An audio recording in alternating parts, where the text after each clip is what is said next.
எப்பவும் போல சப்பாத்தி செய்யாம இந்த மாதிரி கொஞ்சம் வித்தியாசமா சப்பாத்தி செய்து கொடுத்து பாருங்க. உடனே தட்டு காலி ஆகிடும். ஏன்னா அந்த அளவுக்கு சுவையா இருக்கும். முக்கியமா உங்களுக்கு வேலையும் ரொம்ப சுலபமா முடியும். இப்போ இதை எப்படி செய்யறதுன்னு நம்ம பார்க்கலாம். வெல்கம் டு டுடே சமையல். முதல்ல அதற்கு நம்ம மேல் மாவு ரெடி பண்ணி வச்சிடலாம். அதற்கு ஒரு மிக்சிங் பவுல்ல 2 கப் அளவுக்கு கோதுமை மாவு எடுத்துக்கங்க. இது சராசரியா ஒரு 350 கிராம் அளவுக்கு இருக்கும். இப்போ இதற்கு தேவையான அளவுக்கு உப்பு சேர்த்துட்டு கூடவே 1 டீஸ்பூன் அளவுக்கு எண்ணெய் சேர்த்துக்குங்க. இப்போ இது ஒரு முறை நல்லா கலந்து விட்டுட்டு இதற்கு தேவையான அளவுக்கு தண்ணி விட்டு பிசைஞ்சிக்கங்க. நார்மல் பச்சை தண்ணி தான். நம்ம எப்பவும் போல சப்பாத்தி மாவுலாம் பிசைவோம் இல்லையா, அதே மாதிரி பிசைஞ்சு எடுத்துக்கலாம்.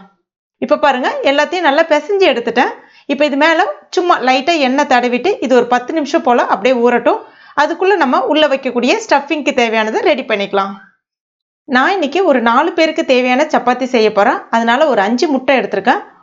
இப்போ இந்த முட்டையை காய் துருகிறத பயன்படுத்தி இந்த மாதிரி துருகிக்கலாம்.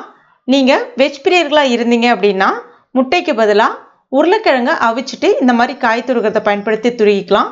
இல்லைனா கேரட், பீன்ஸ், பட்டாணி அந்த மாதிரி இருந்தால் கூட நீங்கள் பயன்படுத்திக்கலாம். அதை எப்படி பயன்படுத்தணும்னு நான் சொல்கிறேன். இப்போ பாருங்கள், இந்த மாதிரி எல்லாத்தையும் நல்லா துருகி எடுத்துட்டேன். இது அப்படியே ஒரு ஓரம் இருக்கட்டும். அதுக்கடுத்து தான் ஒரு பேனில் 1 டீஸ்பூன் அளவுக்கு எண்ணெய் சேர்த்துக்குங்க. எண்ணெய் காஞ்ச பிறகு ஒரு மீடியம் சைஸ் பெரிய வெங்காயம் நல்ல பொடிசாக கட் பண்ணிவிட்டு சேர்த்துக்குங்க. இப்போ இந்த வெங்காயம் கொஞ்சம் பொன்னிறமாக நல்லா வதங்கி வரட்டும். இப்போ பாருங்கள், வெங்காயம் நல்லா வதங்கி வந்துருச்சு. இதில் ஒரு 1/2 டீஸ்பூன் அளவுக்கு இஞ்சி பூண்டு விழுது சேர்த்துட்டு அதனுடைய பச்சை ஸ்மெல் போகிற அளவுக்கு நல்லா வதக்கி விட்டுக்கலாம். அடுத்ததாக நம்ம மசாலா சேர்த்துக்கலாம். ஸ்டவ்வை கம்ப்ளீட்டாக சிம்மில் வச்சுட்டு 1/2 டீஸ்பூன் மிளகாய் பொடி, 1/2 டீஸ்பூன் ஜீரகப்பொடி, 1/4 டீஸ்பூன் கரம் மசாலா பொடி, அந்த ஸ்டஃபிங்க்கு தேவையான அளவுக்கு உப்பு, கொஞ்சமாக கொத்தமல்லி இலைகள் சேர்த்துட்டு ஒரு முறை நல்லா கலந்து விட்டுக்குங்க. தேவைப்பட்டால் நீங்கள் மஞ்சள் பொடியும் சேர்த்துக்கலாம். அவ்வளோதான், ஸ்டஃபிங் ரெடி ஆகிடுச்சு. இது கொஞ்சம் ஆறட்டும். இப்போ பாருங்கள், இது நல்லா ஆறிடுச்சு. இப்போ இதை நம்ம துருகி வச்சுருக்க அந்த முட்டையோடு சேர்த்துக்கலாம். சேர்த்துட்டு நல்லா ஒரு முறை கலந்து விட்டுங்க. இது கொஞ்சம் உதிரியாக தான் இருக்கும். கிரேவி மாதிரிலாம் இருக்காது, உங்களுக்கு நல்லா உதிரியாக தான் இருக்கும். இதுவே நீங்கள் கேரட், பீன்ஸ் பயன்படுத்துகிறீங்கன்னா அந்த கேரட், பீன்ஸையும் நம்ம வெங்காயம் வதக்கணும் இல்லையா, அது கூடவே சேர்த்துட்டு வதக்கிட்டு நீங்கள் நேரடியாக பயன்படுத்திக்கலாம். அடுத்ததாக கோதுமை மாவை நல்லா பிசைஞ்சு விட்டுக்குங்க. இப்போ இதிலேருந்து நம்ம எப்பயும் போல் சப்பாத்திக்கு மாவு எடுப்போம் இல்லையா, அந்த சைஸ்லையும் எடுக்கலாம். இல்லை அதை விட கொஞ்சம் பெரிய சைஸ்க்கும் நீங்கள் பயன்படுத்திக்கலாம். எடுத்துட்டு ஒரு ஒர்க்கிங் ஏரியாவில் கொஞ்சமாக மாவு தூவிட்டு எப்பயும் போல் நம்ம சப்பாத்தி விரிக்கிற மாதிரி நல்லா விரிச்சிக்குங்க. கொஞ்சம் நல்லா மெலிசாக விரிச்சிங்கன்னா ரொம்ப அருமையாக இருக்கும் இந்த சப்பாத்தி. இப்போ விரிச்சிட்டேன் பாருங்கள், ஒரு முறை எடுத்து விட்டுக்குங்க அந்த மாதிரி.